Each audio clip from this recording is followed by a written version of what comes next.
сайхан цэнгэлт хүрээлэнтэй болсон байна. Тэгээд наадмынхаа нээлтийг үзлээ сэтгэл тун өндөр байна. Түүх өгүүлсэн олон сайхан түүхийг нэгтгсэн ийм нээлт боллоо.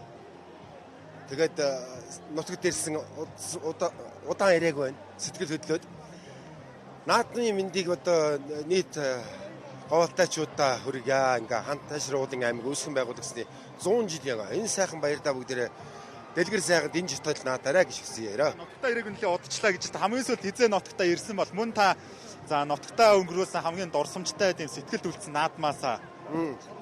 За би одоо коронагийн үеэс тэгэл хойш ирээг юм да тий. Тий одоо удсан байна тэгээд. Тэгээ одоо дурсамжтай наадам гэж энэ жилийн наадам хамгийн сайхан өргөн дэлгэр болж байна. Тий. Одоо бүхэл говьтойгоор өгүүлсэн бүх ус уулын төрөлцсөн байна. Энэ дашрамд хэлгээд бас 2 жилийн өмнөөс хантаашир дэвжээний залуучууд тэргүүний санаачлагаар залуучууд бас хөөцөлтийн үдшинд хантаашир сургалтын төв өчтөр нээлттэй хийлээ. Тун амжилтаа сайхан боллоо. Алтаа нутгийг бас нэрийг өндөр өргөж байгаа бүхэл усууд төрөлцсөн гэсэн хандивлагч нараа нэрлсэн. Тэгээд энэ нээлтмээ сайхан болсон байна боллоо гэдэг. Тэгээд дэлгэр сайхан байна да. Алтаа нутгийн наадамд улсын том салтай бөхчүүд ирсэн. За бөхтөрөө та ямар таамаг тавьсан?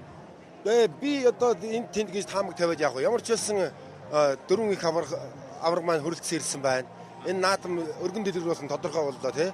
Шинэ арслан, олон арслангууд, гардууд, заанууд бүгд одоо ерөнхийдөө бол улсын баяр наадмын 2-ын даваанаас эхэлж ийна л гэж ойлгохоор болчтой энэ 256 бүх ийм өндөр шансаатай хүчүүд бүгд ирчихсэн байгаа.